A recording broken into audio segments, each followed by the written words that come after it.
At some point, the word cozy became a word we associate more with an aesthetic than an actual feeling in our lives. And I'm here to reclaim that second kind of cozy. I don't really care for chasing aesthetics and everything else. I want to live a life that I feel comfortable in, and I want to create a home that I feel comfortable in and that my family can feel comfortable in. Have I said cozy and comfortable enough? If I haven't run you off by now, hi, my name is Jessica. My friends call me JB, thus the JB's Cozy Home as the channel title on here.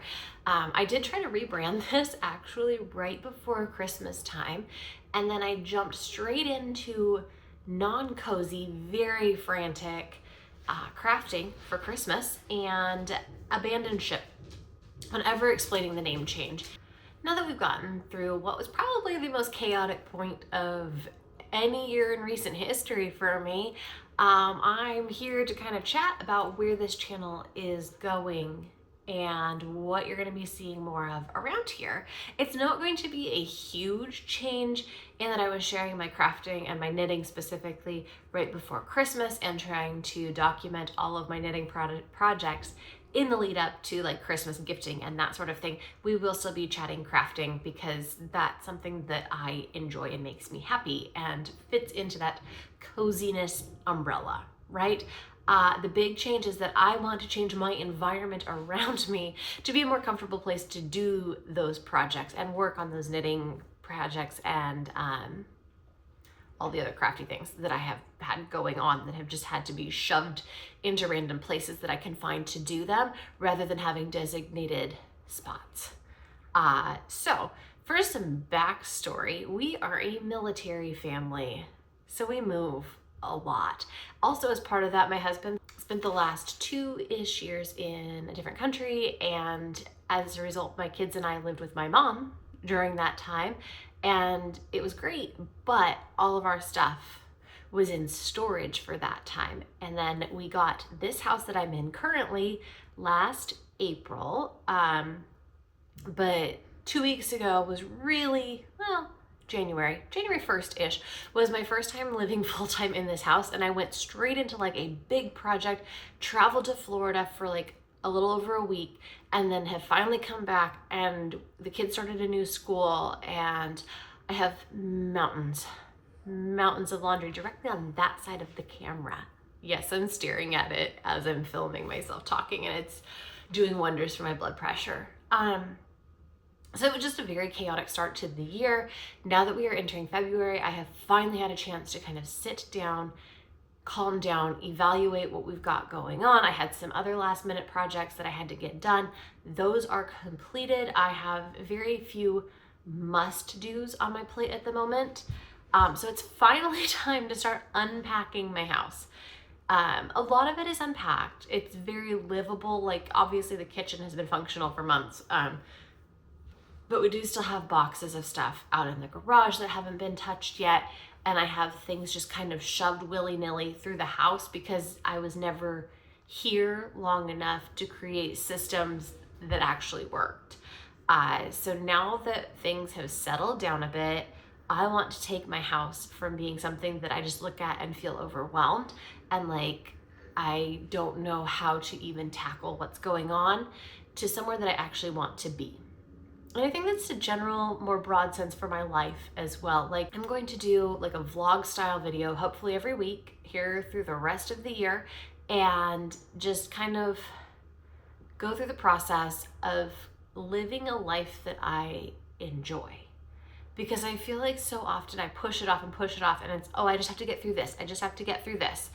And then I can have fun. And then I can do this. And everything just keeps getting pushed back. And I realized that I have just been existing and not really living for, I don't even know how long. So I've got some big goals to chase down. And I want to create an environment in my home that I actually feel happy in.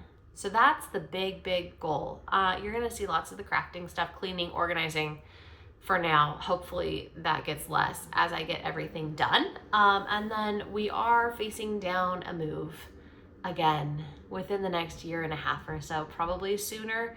We don't know. So as of right now, again with the blood pressure, just waiting on an email that says when we move and where. Actually, my husband's gonna have to go to a school, and like halfway through that school, that's when we will find out officially where we're going to move. We have a pretty good idea of what's coming next. We just don't have a clue when it's gonna happen, or when we're going to find out when it's gonna happen, or anything like that. So the big answer is that I basically wait for the next up to year and a half to figure out what's going on, which is really great for making plans. Not at all. But we're doing what we can. So I'm also unpacking the house and decluttering my house with the intention of making it easier on myself to turn around and move again when the time comes. Because again, my husband's going to go to a school. Halfway through, we'll find out where we're going. And that's the point where I can start scheduling things. And we do tend to move ourselves rather than letting the military hire movers for us, just because I like to know how things are packed, where they're packed, and I like to make sure that they're not going to get broken on the journey. So, it's kind of one of those things where I need to get things organized and decluttered in the house so that I have less stuff to pack, because we filled up a 28-foot trailer 5 years ago, when we moved to Washington. And I know I have acquired more things since then. There's going to be a lot of things that can go before we move that we're just going to hopefully make last while we're here, and then downsize them before we move and replace them after we have arrived where we're going. But that will be a whole series of videos when we get to it. For right now, we're going to start working room to room through this house and getting things situated to where I feel like I can breathe. And then we're going to dive into the really fun part during that, because I don't want to overwhelm myself. I'm thinking a room a day, potentially. Upstairs, it may take multiple days to get through some of the rooms. I don't know, that's where all the bedrooms are. But for downstairs, I did it last week and I just have to go through again because we had a lot of stuff come up. And I'm going to go room to room, getting everything organized and situated and unpacked and finalized and feeling good. And once I'm done with my big room project of the day, I get to go work on craft projects. So we're gonna keep going through that. I'm going to work through a bunch of my yarn. I'm going to work through a bunch of my fabric. I may sew some book covers and quick stuff like that to try and sell, just to get some of the stuff out of my house. So for now, we are going to focus on organizing, decluttering, and making a space that we can be comfortable in while we wait to find out what space we go to next. And then we just restart the entire process, hopefully with less stuff to organize, because we'll only be there for 2 years, and do it all over again one more time before retirement. So hopefully you'll hang out with me through this process. We're gonna be just chatting all the house things, all the crafty things, a little bit of fitness stuff thrown in. Working out and stuff is a big part of my day. So thank you so much for hanging out with me, and I will see you next time. I'm going to be uploading these every Tuesday morning, and this Friday I have another little special edition introduction to a series I will be doing. It would mean the world to me if you subscribed, liked the video, and came back on Friday to see the other big fun thing that we're going to be chatting about as we go through the next few years. Thanks, friends.